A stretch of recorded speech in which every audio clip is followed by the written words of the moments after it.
Meza ya Bwana ilianzishwa. Kitabu cha Marko 14:22 hadi 26. Kitabu hiki kinaeleza kuanzishwa kwa meza ya Bwana, mojawapo ya matukio muhimu zaidi katika maisha ya Yesu na msingi wa ibada ya Kikristo. Kifungu hiki kinatokea wakati wa meza ya mwisho, chakula kilichoshirikishwa na Yesu na wanafunzi wake kabla ya kukamatwa na kusulubiwa kwake. Kinadhihirisha wakati ambapo Yesu, baada ya kusherehekea Pasaka na wafuasi wake, anaanzisha agano jipya kupitia kitendo cha kielelezo cha kuvunja mkate na kushiriki mvinyo. Maelezo haya yatachunguza maana ya kiteolojia ya meza ya Bwana kwa kuunganisha hadithi za Injili za kuanzishwa kwake ambazo ni Mathayo sura 26 mstari wa 26 hadi 29, kitabu cha Luka sura 22 14 hadi 20, na mafundisho ya Paulo katika Wakorinto wa kwanza sura ya 11 23 hadi 26. Kupitia kwa sakramenti hii, Yesu anarejelea maana ya chakula cha Pasaka na kuwapa wafuasi wake njia halisi ya kukumbuka kifo chake cha dhabihu. Meza ya Bwana inakuwa ishara yenye nguvu ya ushirika, kumbusho na tumaini katika kazi inayoendelea ya ukombozi. Maelezo haya yatachunguza vipengele vya meza, maneno ya Yesu na ahadi ya baadaye anayoitaja, ikifunua kina cha maana ya kiteolojia. Hii ni Metanoia TV. Dokumentari hii imeandaliwa na Dominic. Karibu sana.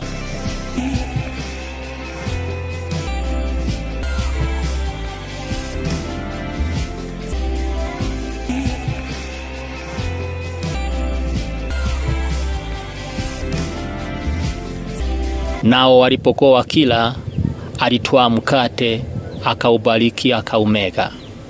Kitabu cha Marko sura ya 14 mstari wa 22. Katika kitabu hiki hadithi inaanza na Yesu kuchukua mkate wakati wa chakula cha Pasaka. Kauli hii walipokuwa wakila inaweka tukio hilo ndani ya muktadha wa chakula cha Pasaka cha Kiyahudi ya jadi, ambacho kilihusisha kushiriki mkate usio na chachu. Pasaka ambayo ilikumbusha uokoaji wa Waisraeli kutoka utumwa wa Misri ilikuwa ni tukio la kipekee kwa familia za Kiyahudi. Hata hivyo, Yesu anabadilisha maana ya chakula hiki kitakatifu, akiingiza na maana mpya. Kitendo cha kubariki mkate kinahusisha kumshukuru Mungu kama inavyoonekana katika masimulizi ya Luka 22 mstari wa 19 na Mathayo 26 mstari wa 26. Katika tamaduni za Kiyahudi, baraka ya mkate ilimkiri Mungu kama mtoaji wa riziki. Lakini katika tukio hili, Yesu si anamshukuru kwa mkate tu, bali pia anaupa maana mpya na kuubadilisha kuwa ishara ya mwili wake. Haya ni mabadiliko makubwa ya kiteolojia. Kile kilichokuwa ishara ya ukombozi wa Waisraeli kutoka Misri sasa kinabadilishwa kuwa ishara ya dhabihu inayokuja Yesu Kristo kwa ajili ya msamaha wa dhambi. Kitendo hiki cha kumshukuru ni pia ukumbusho kwa kanisa la leo kwamba sisi pia tunapaswa kumshukuru Mungu kwa vyote anavyotupatia. Kitendo rahisi cha kuchukua mkate, kubariki na kuuvunja ni kielelezo cha hitaji endelevu kwa waumini kutambua wema wa Mungu katika kila chakula na kila wakati wa maisha. Yesu anatutahadharisha kwamba kitendo cha kawaida chakula kinaweza kuwa kitakatifu kinapopewa shukrani kwa Mungu.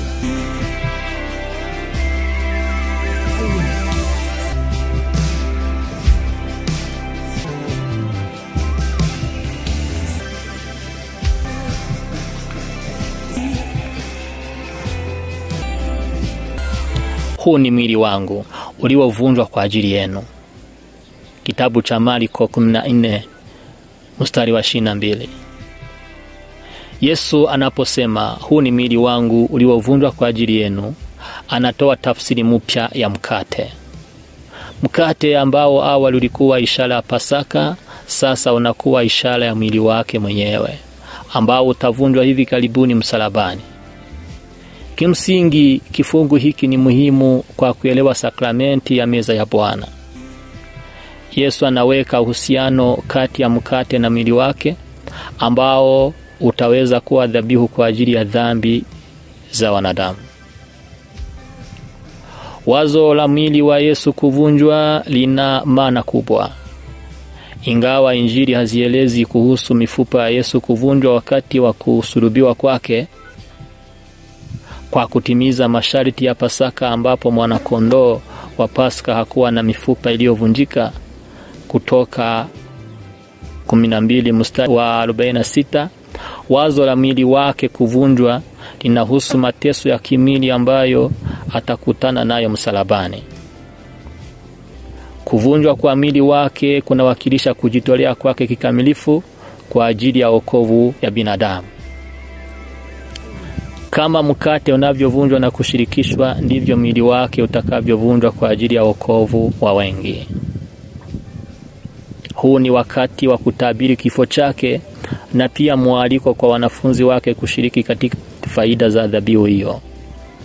Yesu anajitolea mwenyewe kwa msamaha wa dhambi, na katika kitendo cha kula mkate, wanafunzi wanakaribishwa kushiriki dhabihu hiyo, wakikumbuka hadi atakapo kuja tena.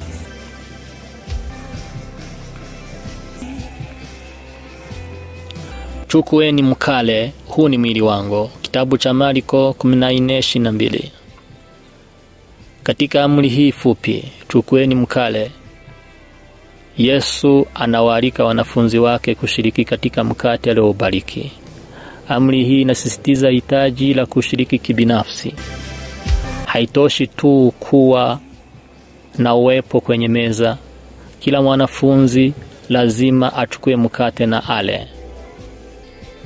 Kwa kufanya hivyo, wanakubali dhabihu ya Yesu inayozungumziwa kwa mkate, na wanaingia katika agano jipya analoliweka. Mwito huu wa kushiriki katika mkate ni njia ya kuonyesha ushirika na Yesu na sisi kwa sisi. Meza ya Bwana siyo tukio la kivivu, bali linahitaji ushirika hai. Kama vile wanafunzi walivyopaswa kupokea mkate, waumini wa leo nao wanatolewa mwito kushiriki katika meza ya Bwana, wakitambua dhabihu ya Kristo na kuthibitisha utambulisho wao kama sehemu ya mwili wake. Kitendo cha kula mkate ni tangazo la imani katika kifo na ufufuo wa Yesu Kristo.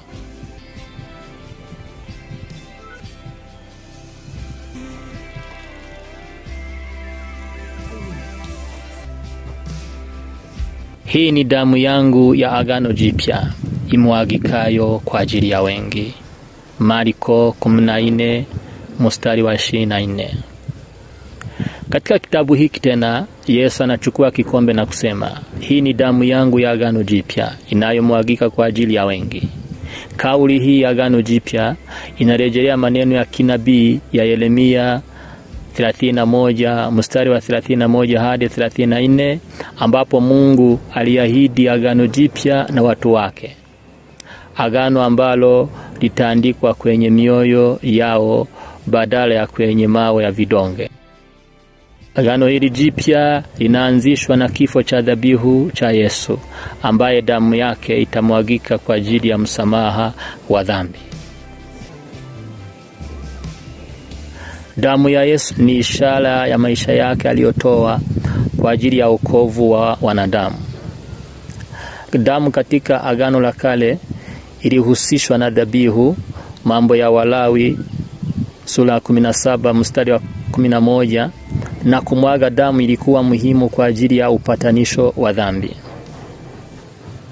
Yesu anarejelea mfumo wa dhabihu kwa kujitolea mwenyewe kama dhabihu ya mwisho na kamili.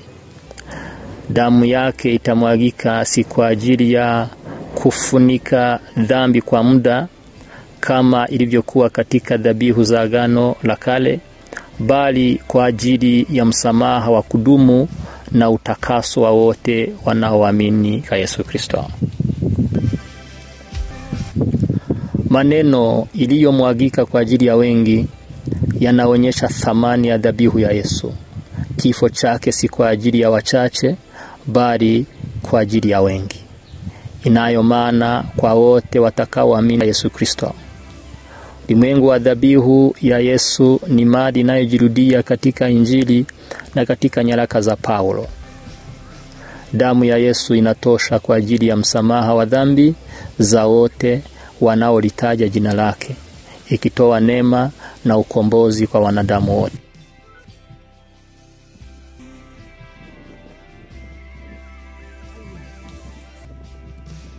Amin, nawaambia ninyi, sitakunywa tena kabisa uzao wa mzabibu hata siku nitakapounywa upya katika ufalme wa Mungu. Marko 14 mstari wa 25. Katika kitabu hiki Yesu anatoa ahadi kuhusu siku zijazo.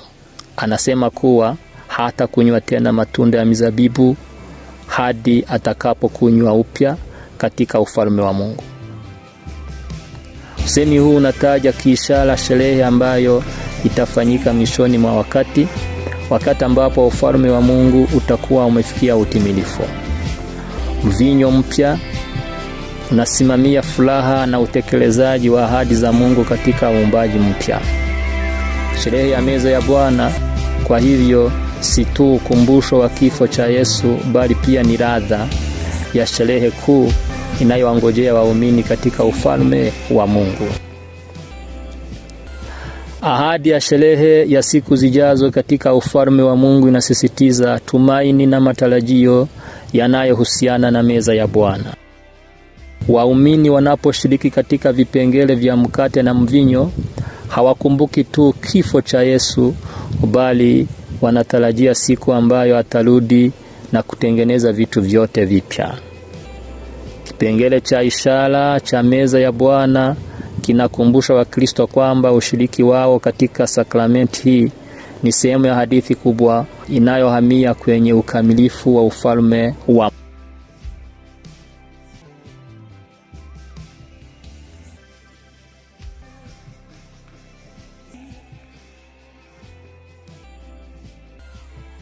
Nao walipokwisha kuimba, walitoka kwenda mlima mwa Mzeituni. Kitabu cha Marko 14:26. Aya mwisho ya kifungu hiki inatufundisha kuwa baada ya kuanzisha meza ya Bwana, Yesu na wanafunzi wake walisifu Mungu kwa wimbo na kutoka kwenda mlima mwa Mzeituni. Wakati huu unawakilisha kumalizika kwa chakula cha Pasaka na kuanza kwa safari ya Yesu kuelekea msalabani.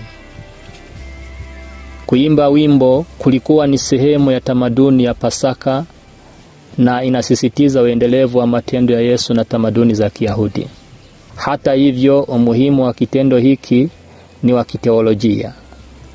Kwa kuimba sifa kwa Mungu licha ya mateso yanayokaribia, Yesu anaonyesha kwa wanafunzi wake jinsi ya kujibu mapenzi ya Mungu, imani, kuamini na matumaini katikati ya majaribu.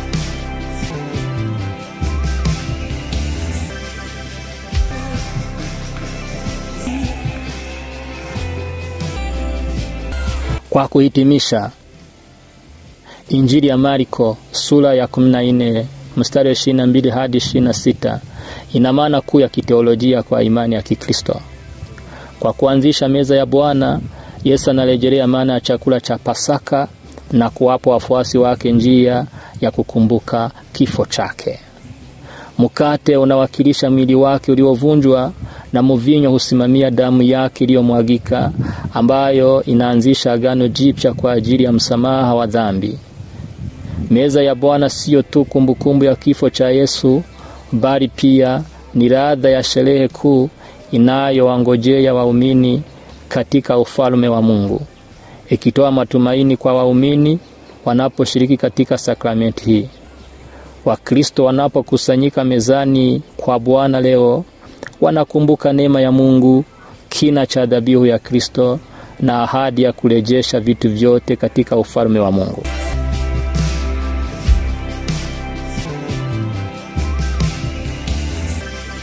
Shukrani za dhati kwa kuifuata Metanoia TV.